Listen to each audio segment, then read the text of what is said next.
Pro, abbreviation for professional, which in turn stands for something or someone that's competent or skilled in a particular activity.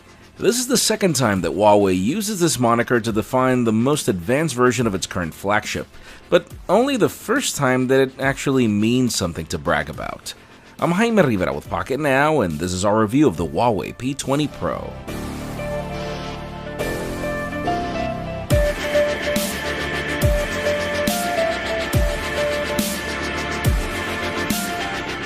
The last month or so that I've spent using the P20 Pro has proven to be one of the most polarizing review periods I've ever invested in a product.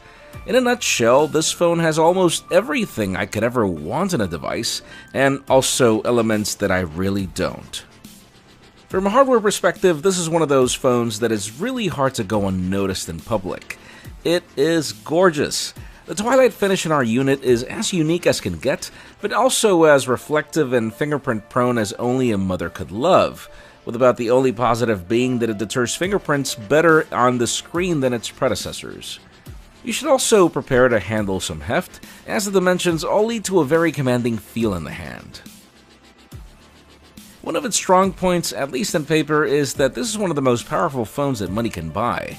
The new Kirin 970 powers the show with 6GB of RAM, 128GB of non-expandable storage, dual SIM capabilities, IP68 water and dust resistance, a massive 4000 mAh battery, fast charging through Huawei Supercharger, though no wireless charging capabilities even with the glass finish. This is even one of the proud few smartphones to include an IR blaster if that's still your thing. Now, where all the uniqueness ends is once you power up the display. And no, I have zero complaints about the 6.1-inch AMOLED panel, even if it maxes at Full HD Plus resolution. I love the vibrance, and I also love how Huawei has tuned it to adapt to ambient lighting.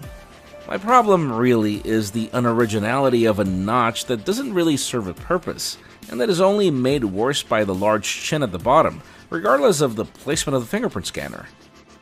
If anything, I'll praise that even when going full screen on video, Huawei hides the notch automatically even if you choose to keep it active.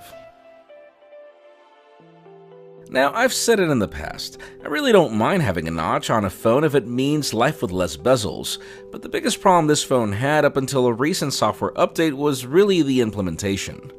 One of the main reasons we chose to take our time with this review is because EMUI was clearly half-baked when it came to this new design approach.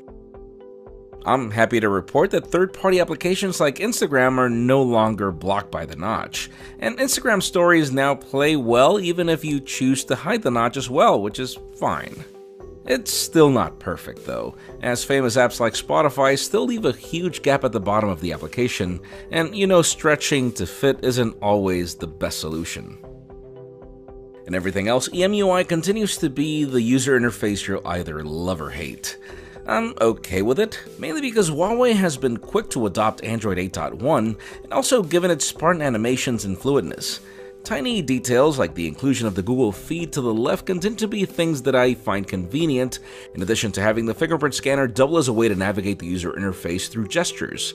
Each of you will decide if you either keep it or make a jump to better solutions like Nova Launcher. If you've been using a P-series phone from Huawei prior to this one, the P20 Pro will feel like a significant improvement. Trust me on this, and I'd even pick it over the Mate 10 Pro. This is the first P-series to include dual-firing speakers that are plenty loud for content consumption. Call this more my first impressions, because in the past I would even complain about the call quality of previous P-series phones, but that's also been addressed. Elements like audio quality have also been significantly improved, though the lack of a headphone jack just throws everything down the drain. Previous software versions did show some stutter when using the phone here and there, but the latest build has this device breezing through applications and services, and if playing graphics-intensive games is your thing, this phone will not disappoint you. And really, it's not just the fact that games will play well, but really battery life on this device is just epic regardless of what you do. I've been able to push more than a day on a single charge, and then a Huawei Supercharger just takes care of the rest in less than an hour. Now, if you still haven't guessed why this phone is called a Pro, let's talk about these cameras. I even decided to do a separate video from Rome just because the experience using this camera was so unique. This is Huawei and Leica's first triple camera solution, where we have a gigantic 1.17-inch 40-megapixel RGB sensor at f1.8 aperture, a secondary 20-megapixel monochrome sensor at f1.6 aperture and OIS, and if that wasn't enough, there's also a third 8-megapixel telephoto sensor at f2.4 aperture, also with OIS. And trust me, there is no such thing as overkill here. Sure, you can take 40-megapixel photos, even in RAW if you're using Pro mode, but the cool part here is the pixel bitting that provides a 10-megapixel photo and thus allows more light in the shot. This means that you'll get the obvious great performance during the day, but also class-leading performance in low light. Monochrome sensor is there to assist in things like dynamic range, but I'm a big fan of using it for black and white photos as well, as it makes even the dullest of scenarios more elegant.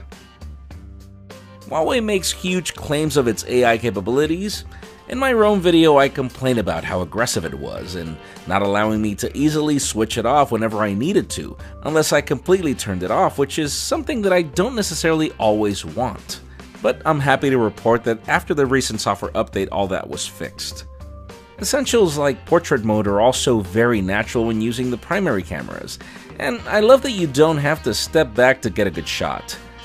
And hey, fun fact, given the size of the sensor, you sometimes don't even need to use portrait mode, as shallow depth of field is pretty much provided by the hardware. The same goes for selfie photos with this 24-megapixel sensor, providing a ton of versatility, and where portrait mode is good for the most part. And then I will have to admit, this is the first time that I've ever trusted a phone for zoom photography. Yes, there is 3x optical zoom, but both the 5x hybrid zoom and the 10x digital zoom solutions are also very well reproduced given the added megapixels of the primary sensor. Honestly, from everything that I've compared, there's just no room for comparison. So, what's the catch? Well, this feels like the Nikon of smartphones, where photography is amazing, but you won't feel that way about video. It lags behind in essentials like 4K video at 60 frames per second, and if you do choose to go 4K, stabilization just goes down the drain. There's also H.265 video here, but it seems that video editors don't really support it as well as they support solutions from Apple, for example. I honestly do recommend that you stick to 1080p video, where stabilization is actually really good. There's also ultra slow-mo options at 960 frames per second at 720p, but even that is really cumbersome and pretty much useless, as it'll film 10 seconds and then it'll start processing the video and not let you continue recording the moment. Those of you wanting selfie video, make sure you switch off beauty mode, and this will not only enable 1080p video recording, but also bring some really good stabilization to the selfie camera.